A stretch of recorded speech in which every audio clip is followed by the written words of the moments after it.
Hello student, कैसे हैं आप लोग? हम कर रहे थे sample paper. Already 2 lecture sample paper पे आ चुके हैं। ये थर्ड लेक्चर है जिसमें सिर्फ मैंने केमिस्ट्री पढ़ाया है और आज की क्लास में केमिस्ट्री हम खत्म कर देंगे, जो भी क्वेश्चन बचे हुए हैं। ठीक है? सबसे पहले मैंने 1 मार्क का क्वेश्चन कराए थे। इसके पिछले वाले लेक्चर में हमने 2 मार्क का क्वेश्चन देखे थे और 3 मार्क का क्वेश्चन देखे थे। आज हम क्या करेंगे, 5 मार्क का क्वेश्चन देखेंगे एंड 4 मार्क का क्वेश्चन देखेंगे। ठीक है, स्टार्ट करते हैं। और सेक्शन डी पे आ गए हैं हम। यहाँ पे क्या है, question number 34। Srishti heated ethanol with a compound A. ठीक है, हमें इथेनॉल दिया हुआ है, कह रहे हैं कि इथेनॉल को हमने किसके साथ हीट किया है, कंपाउंड ए के साथ। इसका नाम हमें नहीं गिवन है। ओके, ठीक है, कोई बात नहीं। In presence of few drops of concentrated sulphuric acid. लिखना शुरू कर देते हैं, जैसे जैसे लाइन ये बोल रहे हैं वैसे वैसे हम अपना लिखना शुरू कर देते हैं। इथेनॉल बना लेते हैं। इथेनॉल क्या है? अगर आपने सीरीज पढ़ी होगी, सबसे पहले क्या आता है, मिथेनॉल, मिथेन। ठीक है, मिथाइल ग्रुप। तो मिथेन में एक कार्बन होता है, इथेन में 2 कार्बन होता है। ओल आ रहा है, इसका मतलब ओल एक फंक्शनल ग्रुप है। कैसा फंक्शनल ग्रुप है? एल्कोहल है। ठीक है, तो यहाँ पे क्या हो जाएगा, 2 कार्बन वाली चेन आएगी और उसके साथ एल्कोहल अटैच होगा, तो उसको हम बोलेंगे इथेनॉल। बना लेते हैं, CH3CH2OH। ये है हमारा इथेनॉल। हमने लिया है, इथेनॉल का रिएक्शन करवा रहे हैं, कोई कंपाउंड है ए के साथ।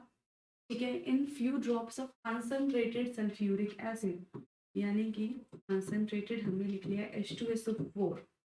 ठीक है, फिर कह रहे हैं and observe a sweet smelling compound. यहाँ पे देखो ये क्या कह रहे हैं, हमें क्या मिल रहा है, एक स्वीट स्मेलिंग कंपाउंड मिल रहा है। जब आपने चैप्टर पढ़ा था, वहां पे एक ही ऐसा कंपाउंड है जिसकी जो फ्रेग्रेंस होती है वो स्वीट होती है। क्या था? वो है हमारा ईस्टर। ईस्टर की जो स्मेल होती है वो बहुत अच्छी होती है, उसकी जो फ्रेग्रेंस होती है। इसीलिए उसको किस में यूज किया जाता है, परफ्यूम्स वगैरह में, कुकिंग वगैरह में उसको यूज किया जाता है। तो यहाँ पे हमें पता चल गया ईस्टर बन रहा है। अब ईस्टर जब बनता है तो उस पूरे प्रोसेस को क्या कहते हैं, उस पूरे प्रोसेस को कहते हैं हम स्टेरिफिकेशन। और स्टेरिफिकेशन कैसे होता है? जब एल्कोहल और कार्बोक्सिलिक एसिड आपस में रिएक्ट करते हैं, तब हमको मिलता है ईस्टर। तो यहाँ से हमें ये पता चल गया कि जो मेरे पास ए है वो क्या है, ये जो ए है क्या हो जाएगा, यहाँ पे एक कार्बोक्सिलिक एसिड है। और कैसा कार्बोक्सिलिक एसिड है? हमने चैप्टर में क्या पढ़ा है, कार्बोनेट्स कंपाउंड में हमें कार्बोक्सिलिक एसिड गिवन है एसिटिक एसिड वाला, यानी कि CH3COOH। तो हम यहाँ पे मेंशन कर देते हैं CH3COOH। यहाँ पे एक इथेनॉल है, एक हमारे पास एसिटिक एसिड है, ये हमारा एसिटिक है। इनका रिएक्शन कराएंगे तो यहाँ से O और H के बीच का बॉन्ड टूटेगा, यहाँ से O और O के बीच का बॉन्ड टूटेगा और यहाँ से वाटर रिमूव हो जाएगा। जब वाटर रिमूव होगा तो क्या होगा, ये जो बाकी बचा पार्ट और ये बाकी बचा पार्ट आपस में कंबाइन हो जाएगा और ईस्टर फॉर्म करेगा। बना लेते हैं। सबसे पहले हमारे यहाँ से क्या हो गया, रिमूवल ऑफ वाटर, बचा क्या, CH3CO, CH3C double bond O। इतना मैंने लिख दिया है। अब बाकी का बचा पार्ट भी हम लिख देंगे, तो क्या हो जाएगा, O CH2 CH3। ये बन गया है हमारा ईस्टर। तो ये जो हमें कंपाउंड ए नहीं पता था, वो कंपाउंड ए अब ये है। और फिर हमने बना लिया है कंपाउंड बी, स्वीट स्मेलिंग, यानी कि जो ईस्टर है वो हमारा कंपाउंड बी है। इसके बाद क्या कह रहे हैं, compound B is form when B is treated with sodium hydroxide. अब ईस्टर को हम सोडियम हाइड्रोक्साइड के साथ फर्दर रिएक्ट कर देंगे, कर देते हैं। NaOH के साथ हमने इसका रिएक्शन किया है, कह रहे हैं कि फिर से हमें एक इथेनॉल मिल जाएगा। ओके, तो इसमें देखो क्या होगा, यहाँ से बॉन्ड ब्रेक होगा तो CH3CH2O और एक यहाँ से बॉन्ड ब्रेक होगा, तो यहाँ पे पार्शियली नेगेटिव चार्ज आएगा, यहाँ पे पार्शियली पॉजिटिव और यहाँ पे पार्शियली नेगेटिव। तो नेगेटिव पॉजिटिव के पास जाएगा और पॉजिटिव नेगेटिव के पास जाएगा। यहाँ पे पार्शियली नेगेटिव आया है तो इस पे पार्शियली पॉजिटिव चार्ज आएगा। तो ये देखो, ये पूरा पार्ट नेगेटिव है, इस पॉजिटिव के साथ जाके अटैच हो जाएगा, और ये पार्ट पॉजिटिव है तो इस नेगेटिव के साथ जाके अटैच हो जाएगा। तो हमें क्या मिलेगा, एक इथेनॉल मिल जाएगा, CH3 CH2 OH। यहाँ पे हमें मिल गया है एक इथेनॉल। दूसरा क्या मिला है, CH3 C double bond O और बाकी का ONA। ये क्या है हमारा, सोडियम इथेनोएट। ये है हमारा सोडियम इथेनोएट। ठीक है, ये हमें मिल गया। ओके, जो भी इसमें एक एक लाइन लिखी थी हमने एक एक लाइन पढ़ा, जैसे जैसे लाइन लिखी थी वैसे वैसे हमने रिएक्शन कर दिया। अब देखते हैं हमसे वो पूछ क्या रहे हैं। पहला है आइडेंटिफाई ए एंड बी। ए क्या है, एसिटिक एसिड है, और सी क्या है, यहाँ पे हमें सी पूछा है। ओके, सी है हमारा ये वाला पार्ट, सोडियम इथेनोएट। ठीक है, ए और सी हमने आइडेंटिफाई कर लिया है, फर्स्ट वाला पार्ट हमारा कंप्लीट हो गया। बी कह रहे हैं give one use each of the compound A and B. अब ए एंड बी का हमें यूज बताना है। तो ए हमारा एसिटिक एसिड, एसिटिक एसिड कहाँ यूज होता है, एसिटिक एसिड हमारा यूज होता है विनेगर में। तो हम लिख देते हैं एसिटिक एसिड का यूज है विनेगर, एक ही यूज पूछ रहे हैं तो हम एक ही लिखेंगे, हमारा विनेगर में यूज है। दूसरा है बी, ओके, ईस्टर कहाँ यूज होता है, क्योंकि इसकी फ्रेग्रेंस बहुत अच्छी होती है, ये परफ्यूम्स वगैरह में यूज किया जाता है, कुकिंग्स में यूज किया जाता है, तो इसका एक यूज लिख देते हैं, ये परफ्यूम्स में यूज होता है। हमने बी पार्ट भी कर लिया है। सी पार्ट क्या है, right the chemical reaction involve and name the reaction. अब कह रहे हैं कि जो भी हमने पढ़ा है उसका एक नेम रिएक्शन लिख दो, केमिकल रिएक्शन लिख दो और सबका नेम मेंशन कर दो। तो यानी कि थर्ड वाले पार्ट में ये पूरा ही पार्ट हमें लिखना है, जो ऑलरेडी मैंने पहले ही लिख दिया है। ठीक है, तो ये वाला पार्ट हमारा होता है खत्म। इसी में दिया हुआ है इसका और वाला पार्ट, अब उसको कर लेते हैं हम। और वाले पार्ट में क्या है, what is the role of concentrated sulphuric acid when heated with ethanol at 443 kelvin, give the reaction involve. इसमें हमें रिएक्शन लिखना है। कह रहे हैं कि जब what is the role of concentrated sulphuric acid, जब हम इसको इथेनॉल के साथ रिएक्ट कराएंगे। इथेनॉल क्या होता है, CH3 CH2OH, ये हमारा इथेनॉल है। इथेनॉल का जब हमने रिएक्शन कराया है कंसंट्रेटेड H2SO4 के साथ इन प्रेजेंस ऑफ 443 केल्विन, ये जो कंसंट्रेटेड सल्फ्यूरिक एसिड होता है वो एक डिहाइड्रेटिंग एजेंट होता है, यानी कि रिएक्शन में से, रिएक्टेंट में से पानी को चुरा लेता है, पानी को निकाल लेता है। ठीक है, उसको डिहाइड्रेट कर देता है। क्या है ये concentrated H2SO4, dehydrating agent. Concentrated sulphuric acid एक डिहाइड्रेटिंग एजेंट है, जो कि यहाँ से क्या करेगा, पानी को रिमूव कर लेगा। तो यहाँ से एक हाइड्रोजन जाएगा और यहाँ से ही OH निकल जाएगा। तो यहाँ पे क्या बचा, CH3C और एक H। तो उसको कैसे रिप्रेजेंट कर दूं मैं, C2H4। ये हमारा बन गया C2H4 प्लस यहाँ से वाटर निकल गया। C2H4 का क्या मतलब है, C डबल बॉन्ड C, 1 2 3 4, यानी कि इथेनॉल से हमारा क्या बन गया, इथीन बन गया। हमने यहाँ से इथेनॉल से इथीन बना लिया है। रोल पता चल गया है आपको कंसंट्रेटेड सल्फ्यूरिक एसिड का, कि ये एक डिहाइड्रेटिंग एजेंट है, रिएक्टेंट में से पानी को रिमूव कर देगा।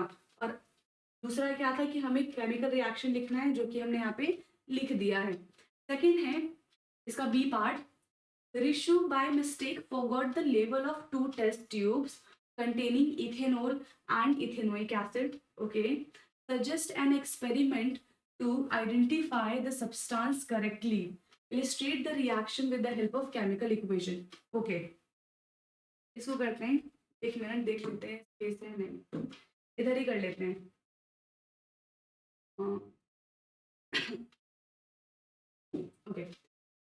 इसमें सबसे पहले दो हमें केमिकल दिया हुआ है, एक है इथेनॉल, दूसरा है इथेनोइक एसिड।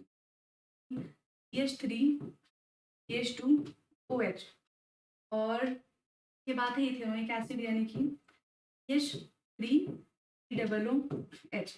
सबसे पहला टेस्ट है कि लिटमस में टेस्ट करते हैं, ठीक है। लिटमस से हमें पता चल जाएगा कि कलर क्या देगा, ठीक है, उससे एक टेस्ट हमें क्लेरिफाई हो जाएगा। दूसरा क्या हो सकता है, हम इसकी रिएक्शन करा दें सोडियम हाइड्रोजन कार्बोनेट के साथ, ठीक है, NaHCO3, उससे भी हमें पता चल जाएगा कि कौन सा हमारा इथेनॉल है, कौन सा हमारा एसिटिक एसिड है।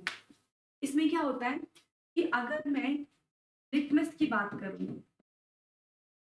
तो लिटमस में जो इथेनोइक एसिड है वो कौन सा कलर देगा, वो देगा हमें रेड कलर, और जो अल्कोहल है वो हमें कोई कलर नहीं देगा।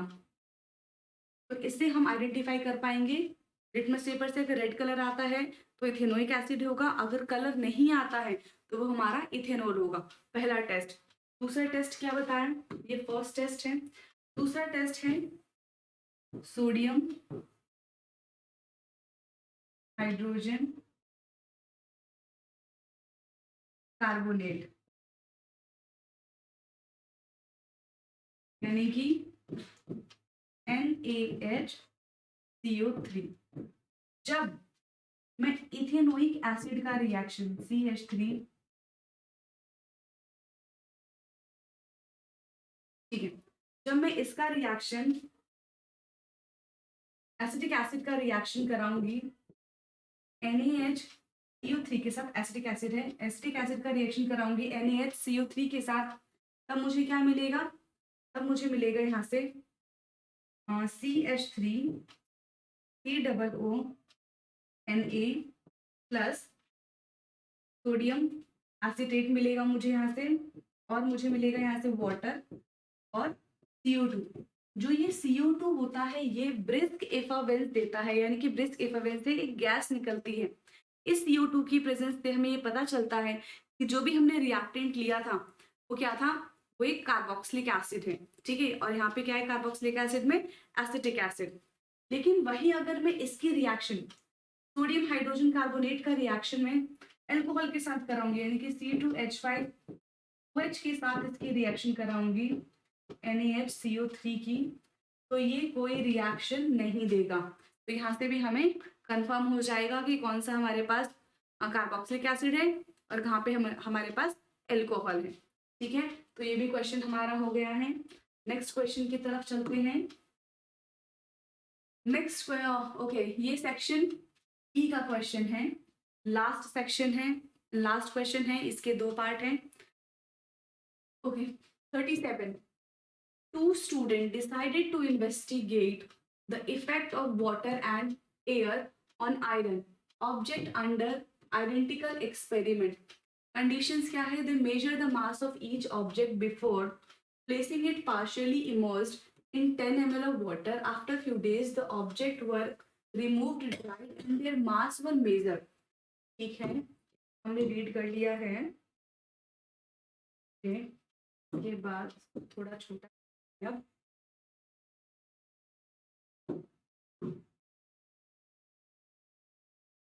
तो यहाँ पे क्या है, अब ये कह रहे हैं पहले क्या था, एक नेल लिया है जिसका ऑक्सीडाइज होने से पहले उसको वाटर में इमर्ज करने से पहले उसका वेट लिया गया और उसका वेट था 3 ग्राम। दूसरा है थिन प्लेट और उसका वेट है 6 ग्राम। लेकिन जब पार्शियली इमर्ज कर दिया वाटर में तब कुछ दिन बाद देखा तो क्या हो गया, इसका जो वेट था, नेल का जो वेट था, मास था, वो 3.15 हो गया। लेकिन वही जो थिन प्लेट है उसका मास है 6.33। ओके, फर्स्ट पार्ट है what might be the reason for varied observations of the two student. क्या रीजन हो सकता है इन दोनों के मास के वेरिएशंस का। तो हम यहाँ पे देखेंगे कि जो आयरन नेल है, ठीक है, आयरन नेल कैसा होगा, ये ऊपर से कुछ ऐसा, और ये हमारा आयरन नेल है। वही अगर हम थिन प्लेट की बात करें तो थिन प्लेट कुछ ऐसा होगा, ठीक है। अब हमने इसको पार्शियली इमर्ज किया है तो मान लो इतना हमने इसको इमर्ज कर दिया होगा, और यहाँ पे भी हमने इसको पार्शियली ऐसे इमर्ज कर दिया। अब क्या हो रहा है, जो थिन प्लेट है उसका सरफेस एरिया यहाँ पे ज्यादा है। जितना ज्यादा सरफेस एरिया होगा, ठीक है, उतने ज्यादा क्या होगा, अगर हम एयर और वाटर के कांटेक्ट में रखेंगे तो वो ऑक्सीडाइज होगा, तो वो उतने पे क्या होगा, वो उस पे रस्ट लग जाएगा। और इसका एरिया कम है, तो जितना ज्यादा रस्ट होगा उतना ज्यादा वेट बढ़ जाएगा। इस वजह से इनके जो वेट में है वो डिफरेंस आ रहा है, ठीक है। तो इसका रीजन क्या हो जाएगा, due to the surface area. जो सरफेस एरिया है वो थिन प्लेट का ज्यादा है as compare to iron nail. First वाले का आंसर क्या हो जाएगा, what will be the reason, surface area.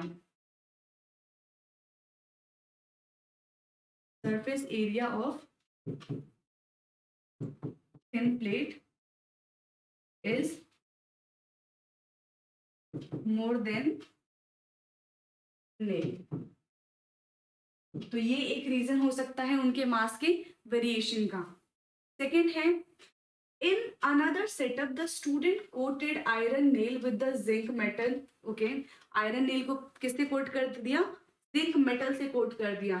And noted that iron nail coated with the zinc prevent rusting. ये हमें पता है कि अगर आयरन को हम ऐसे ही हवा में रखेंगे, खुले में रखेंगे, तो आफ्टर सम टाइम क्या होगा, उस पे रस्ट लगना स्टार्ट हो जाएगा, उसमें जंग लगना स्टार्ट हो जाएगा। लेकिन अगर उसको हम कोट कर देंगे, किससे कोट करेंगे, जो हमारा आयरन है उससे, अगर हाईली रिएक्टिव कोई मेटल है उससे अगर हमने उसको कोट कर दिया, तो क्या करेगा, वो आयरन को प्रिवेंट कर देगा। तो क्या कह रहे हैं कि कोट कर दिया तो जिंक प्रिवेंट रस्टिंग, ठीक है। They also observe that zinc initially act as a physical barrier, but an extra advantage of using zinc is it continue to prevent rusting even if the layer of the zinc is damaged। Name this process of rusting prevention and give any two other method to prevent rusting। क्या कह रहे हैं, मेरे पास एक iron nail है, ठीक है, यही नेल है, इसको मैंने क्या किया, इसके ऊपर मैंने कोटिंग कर दी, किसकी, जिंक की कोटिंग कर दी, तो ये प्रिवेंट कर रहा है। बट यहाँ पे क्या कह रहे हैं कि मान लो कि जिंक की कोटिंग तो कर दी है, कुछ टाइम बाद क्या हुआ कि थोड़ी सी जगह से यहाँ से जिंक हट गया है, लेकिन अगर जिंक हटने के बाद भी क्या हो रहा है, उस प्लेस पे रस्टिंग नहीं हो रही है। क्योंकि अगर पूरे आयरन नेल में कहीं पे भी थोड़ा सा जिंक बचा हुआ है, तो क्या होगा, जो वाटर आएगा, जो एयर आएगा, वो आयरन से रिएक्ट करने के बजाय सबसे पहले जिंक से रिएक्ट करेंगे, और वो तब तक जिंक से रिएक्ट करते रहेंगे जब तक पूरे आयरन से जिंक खत्म नहीं हो जाता है। इसके पीछे का क्या रीजन है, जब आप रिएक्टिविटी सीरीज देखोगे ना, तो क्या होता है, जिंक ज्यादा रिएक्टिव होता है आयरन से, जिसकी वजह से जब तक जिंक खत्म नहीं हो जाएगा तब तक आयरन के साथ एयर और वाटर रिएक्ट नहीं करेंगे। इसीलिए क्या होता है, जिंक की कोटिंग करने से हमारा आयरन लंबे टाइम तक प्रिवेंट रहता है। और इस प्रोसेस को क्या कहते हैं, जब जिंक का कोटिंग करते हैं उस प्रोसेस को हम कहते हैं गैल्वेनाइजेशन, ठीक है। तो यहाँ पे क्या कह रहे हैं, हमें name the process of rusting prevention, तो ये हमारा हो जाएगा गैल्वेनाइजेशन, लिख देते हैं, कौन सा है, गैल्वेनाइजेशन, ये इस प्रोसेस का नाम है। And give any two other method to prevent rusting. Galvanisation के अलावा भी और मेथड बताओ जिससे हम क्या कर सकते हैं, आयरन को प्रिवेंट कर सकते हैं। तो हम क्या कर सकते हैं, उसको ग्रीस कर सकते हैं, हम उस पर ऑयल लगा सकते हैं, ऑयलिंग कर सकते हैं। पहला मेथड क्या हो गया, ऑयलिंग हो गया, ठीक है। सेकेंड क्या है, हम टेनिंग कर सकते हैं। अब टेनिंग क्या होता है, जैसे जिंक का हमने कोट किया तो उसको गैल्वेनाइजेशन बोलेंगे, अगर टिन का हम कोट करेंगे तो उसको हम टिनिंग बोलेंगे। अब टिन का कोट हम क्यों कर रहे हैं, देखो होता क्या है, अगर आयरन के ऊपर, ये आयरन है, इसके ऊपर मैंने टिन की लेयर लगा दी, टिन जो होता है वो आयरन से कम रिएक्टिव है। अब आयरन के ऊपर टिन की कोटिंग कर दी तो जो एयर और वाटर होंगे वो बहुत टाइम बाद टिन के साथ रिएक्ट करेंगे, क्योंकि वो इतना ज्यादा रिएक्टिव नहीं है नेचर में।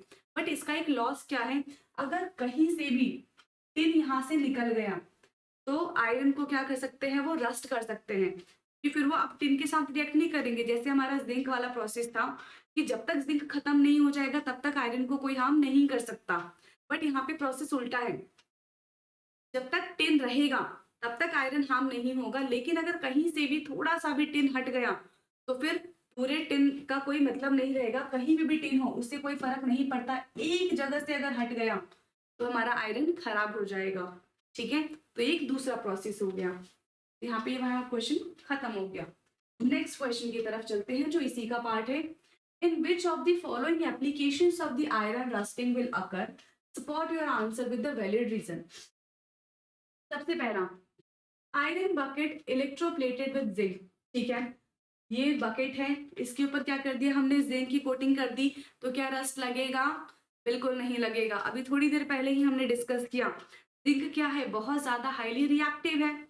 कोटिंग रहेगी, जब तक थोड़ी सी भी कोटिंग रहेगी तब तक आयरन को हार्म नहीं कर सकता है, तो यहाँ पे रस्टिंग नहीं होगी। तो ये पहला वाला तो नहीं होगा। ठीक है, बी क्या है, electricity cable having iron wires covered with aluminium. अब इस पे क्या कर दिया है, इस पे भी हमने एल्यूमिनियम की कवरिंग कर दी है, तो अगर एल्यूमिनियम भी कवर होगा तो भी उस पर रस्ट नहीं लगेगा इतनी जल्दी, तो ये भी ठीक है। Iron hinge on a gate. Okay, अब ये आयरन का गेट है, इस पे क्या कह रहे हैं, अभी कोई कोटिंग नहीं हुई है, तो आयरन एक ये लॉन्ग प्रोसेस है, slow I mean slow process है। ठीक है, ऐसा नहीं है कि 1-2 महीने में ही रस्ट लग जाएगा, ये एक स्लो प्रोसेस है, बहुत स्लो, 6 महीने 1 साल लगेंगे पर जंग लग जाएगा। तो यहाँ पे क्या हो सकता है, इसमें हमें इसमें रस्टिंग हो जाएगी। इसमें ये पूछना, applications of iron rusting will occur most, सबसे ज्यादा जल्दी रस्टिंग किसमें होगा, iron hinge on a gate. ठीक है, फिर है पेंट आयरन फेंस। अभी फेंस है, इस पे पेंटिंग कर दिया, तो क्या करेंगे, वो रस्टिंग को प्रिवेंट ही करते हैं। तो यहाँ पे जो सबसे ज्यादा जल्दी रस्टिंग होगा वो किस पे होगा, इस गेट पे होगा। सी वाला ऑप्शन इसमें से आएगा जिसमें सबसे जल्दी रस्टिंग होगा। तो यहाँ पर हमने केमिस्ट्री के सारे क्वेश्चन कर लिए हैं खत्म। ठीक है, ऐसे ही आपको फिजिक्स के और बायो के भी कराए जाएंगे क्वेश्चन, तब तक आप पढ़ते रहिए। ठीक है, ओके बाय।